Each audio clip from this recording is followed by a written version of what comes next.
ஒரு சுவர் விளம்பரம் பார்த்தப்பா, வாழ்க்கையிலேயே நான் இந்த வேலையை விட்டு போயிடலாம்னு நினைச்சப்பா. உதயசூரியன் சின்னத்தை வரைஞ்சுப்பா, 110 ரூபாய்க்கு குவார்டர் வித்த கட்சி உங்களுக்கு. சிரிக்காத உண்மையிலே எழுதிச்சிருக்கான் சோத்துல. 110 ரூபாய்க்கு ஒரு குவார்டர் கொடுத்த கட்சி, அதன் சின்னம் உதயசூரியன் எழுதிச்சிருக்காங்க. என்ன நீங்க சிரிக்கிற? கல்யாணத்துல நம்ம எல்லாம் தேங்காய் பழம் கொடுத்து விடும்ல, சிரிக்காத. மண்டபத்து வாசல இன்னொன்று ஒரு பையில தேங்காய் வாழைப்பழம் வெத்தலை தானே கொடுத்து விடுவோம் தம்பி. நீ நம்புறியோ இல்லையோ வளைவெளியில் இருக்கு பாரு, ஒரு குவார்டர் உள்ள தள்ளி விட்டது இருக்குல்ல. எப்படி வந்து பாத்தீங்களா? இவங்க பேசுறது எப்படி பேசுவாங்க நம்மள? நாங்கள் தான் படிக்க வச்சோம். கொண்டே படிக்க வைத்தான் என் தாத்தன் காமராஜ். இந்த மண்ணின் பிள்ளைகளை குடிக்க வைத்தார்கள் நீங்கள்.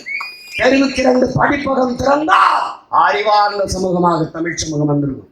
ஆனால் தெருவுக்கு 2 குடிப்பகத்தை திறந்து சிந்திக்கிற திறனற்ற உடல் ஆற்றலற்ற குடி நோயாளிகளாக மாற்றி நிறுத்தியதா திருப்பூர் முதலாளி சொல்றான், உங்கால வேலைக்கு செத்தால் சிமான் 2 நாள் சம்பளம் நாங்க தினம் கூலி கொடுத்துருவோம். 500 வாங்கிட்டு போனான். 4 நாள் தொடர்ச்சியா வேலைக்கு வரான். அடுத்த 2-3 நாள் குடிச்சிட்டு பார்த்துறான். நாங்க என்ன பண்றதுன்னு கேட்கிறேன். இந்த கேள்வியில் இருக்கிற யதார்த்தத்தை உண்மையை நம்ம புரிஞ்சுக்கணும். ஆனால் வடநாட்டவன் என்ன பண்றான்? வட இந்தியன் என்ன பண்றான்? கடுமையா உழைக்கிறான். சனி ஞாயிறு வீட்டுல இருக்கிறான். அந்த நேரம் அவன் குடிக்கிறான், குடிக்கல, அது பிரச்சனை இல்லை. வேலையை அவன் இழப்பு ஏற்படுத்துறது இல்லை. அதனால முதலாளி என்ன பண்ணுவான்? வேலை பாதிக்கக்கூடாது அப்படின்னு நீ உழைப்பை விட்டு வெளியேற்றதுனால உழைப்பின் தேவை அப்படியே இருக்குது. அவன் வந்து நிறைவு செய்யறான். இன்னைக்கு அவன் கூலி.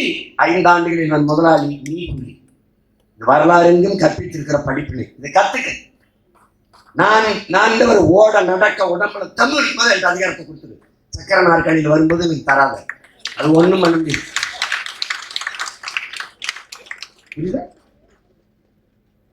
இத்தனை வருஷம் இல்லாம இன்னைக்கு கச்சத்தீவை பத்தி பேசுறாங்கன்னா யாரு காரணம் சொல்லு. உன் மனசாட்சி சொல்லு, உன் மனச்சான்றை தொட்டு சொல்லு. அப்புறம் அப்ப இன்னும் கொஞ்சம் மேல ஏற்றிட்டு வச்சுக்க எடுங்கிற அந்த லாஜிக்கான ஒரு கேள்வி இருக்குது தம்பி. காரண காரியங்களும் கழுத்தை பிடிக்கிறது இருக்குல்ல, இந்த கழுத்தை பிடிக்கிறது. இப்ப நம்ம கேட்கிறோம்ல, தாமரை சின்னம் தேசிய மலரை எதற்கு பிஜேபிக்கு சின்னமா கொடுத்தாய்? இப்ப யோசிக்கிறேன், ஆமா எதுக்கு கொடுத்தாய்? கொடுத்துடக்கூடாதுல்ல. தேசிய மலரை எப்படிங்க ஒரு பொலிட்டிக்கல் பார்ட்டிக்கு கொடுப்பீங்க? அதுல எங்கால பக்திமான்கள், எங்க தாய் சரஸ்வதி இருந்ததை எப்படிங்க அவங்களுக்கு சின்னமா கொடுத்தீங்க? அங்க இப்படி பண்ணும், அப்படிலாம் போடாத, நான் போட்டுக்கிறேன், நான் கேட்டுக்கிறேன். எப்படி என் தேசிய மலரை ஒரு கட்சிக்கு சின்னமாக்குனேன்? அது எடுத்துட்டு இல்லைன்னா அதை எடுக்க முடியாதுங்க, கஷ்டம்ங்க. அப்ப அவருக்கு அப்படியே வச்சுட்டு காலிஃபிளவரை தேசிய மலராக்கி விட்டுட்டு அப்படியே வச்சிருக்கு. இப்போ பிஜேபி பார்ட்டிக்கு எப்படி நேஷனல் ஃபிளவர் நீ சிம்பிளா கொடுத்தியோ அப்படி நேஷனல் அனிமல் இது. அது எனக்கு இது ஜனநாயகத்தில் சமவாய்ப்பு ஈக்குவலைஸ் ஆயிருக்கு. நீ என்ன பண்ணி அவருக்கு தாமரை, எனக்கு புலி. அவர் சரஸ்வதியோட கனெக்ட் ஆயிடுவாரு, நான் ஹார்த்து நேரடியா புலியோட கனெக்ட் ஆயிடுவேன். எனக்கு ஒரு பிரச்சனை கிடையாது. 2 பேர் தாட்டு கோத்து கொடுத்து பாருங்க. நீங்க சரஸ்வதி கிட்ட இருங்க, நான் என்னுடைய கோட்பாட்டோட நான் போய் எழுந்திக்கிறேன்.